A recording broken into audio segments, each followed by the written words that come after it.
बिस्मिल्लाहिर्रहमानिर्रहीम बिस्मिल्लाहिर्रहमानिर्रहीम। आज जो टॉपिक हम डिस्कस करेंगे वो है चैप्टर नंबर जो आपका है 16 हाइड्रोकार्बन। उसमें homolytic and hydrolytic fission. Homo mean same को कहते हैं, लाइटिक मीन ब्रेकिंग को या किसी चीज़ को ब्रेक करना। फिजन भी कहते हैं बेसिकली बॉन्ड ब्रेकिंग को। अब होमोलाइटिक फिजन क्या होता है? देखिए, लेट्स सपोज ये आपके पास CH4 है, ठीक है। अब कार्बन और हाइड्रोजन में कोवेलेंट बॉन्ड है, नॉन पोलर कोवेलेंट बॉन्ड है। सो जब ये बॉन्ड टूटता है तो ये हाइड्रोजन अपना इलेक्ट्रॉन ले लेता है, कार्बन अपना इलेक्ट्रॉन, तो यहाँ पे CH3, यहाँ पे हाइड्रोजन। सो रेडिकल्स बन जाते हैं। रेडिकल पेयर किसको कहते हैं? वो species which have unpair of electrons, उसको हम जनरली रेडिकल्स कहते हैं। अब होमोलाइटिक फिजन की डिफिनीशन क्या होगी? Breaking of covalent bond. Bond mean के covalent bond in which one electron is transfer to each fragments. अब यहाँ पे देखिए दो फ्रेगमेंट बनते हैं ना, एक CH3 एक H बन रहा है। अब एक इलेक्ट्रॉन इसने ले लिया, एक इलेक्ट्रॉन इसलिए, या आप सिंपल इस तरह भी कह सकते हैं, after breaking of bond both the bonded atom acquire one electron each.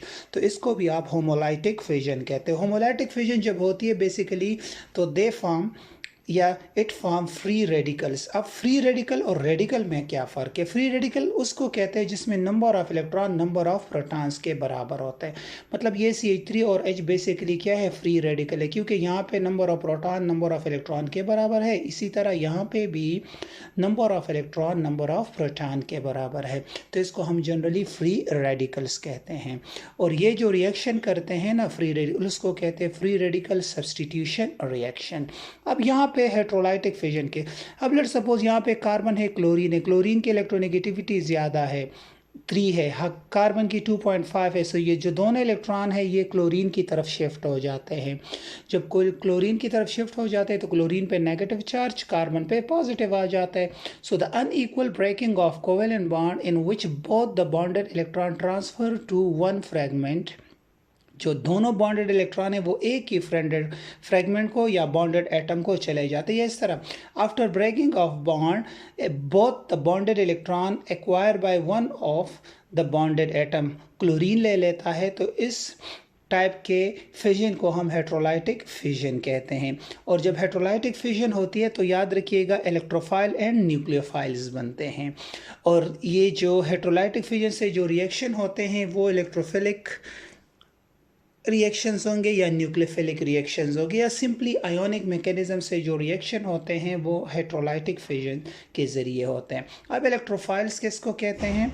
So electrophile कहते हैं इलेक्ट्रॉन डिफिशिएंट स्पीशीज़ को, वो स्पीशीज़ जिसमें इलेक्ट्रॉन की कमी हो या जिसके पास पॉजिटिव चार्ज हो।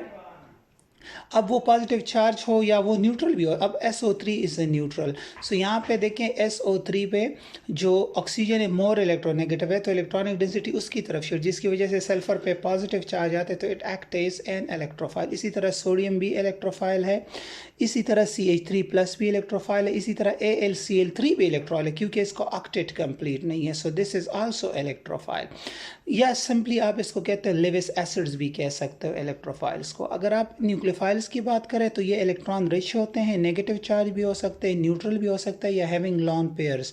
अब देखिए ये जो अल्कीन है ये बजाते खुद एक्ट एज न्यूक्लियोफाइल, तो इसलिए ये इलेक्ट्रोफिलिक एडिशन रिएक्शन शो करते हैं। इसी तरह अल्कीन भी है, बजाते खुद act as nucleophile, so it also show electrophilic addition reaction. इसी तरह NH3 पे लॉन पेयर है, so a nucleophile. CH3OH alcohol के ऑक्सीजन पे भी है, so act as a nucleophile. Chlorine minus भी न्यूक्लियोफाइल, ब्रोमीन माइनस भी न्यूक्लियोफाइल। अब इलेक्ट्रोफाइल और न्यूक्लियोफाइल जनरली आयोनिक मैकेनिज्म से रिएक्शन फॉलो करते हैं, और जो रेडिकल्स होते हैं वो फ्री रेडिकल सब्सटीट्यूशन मैकेनिज्म से रिएक्शन फॉलो करते हैं।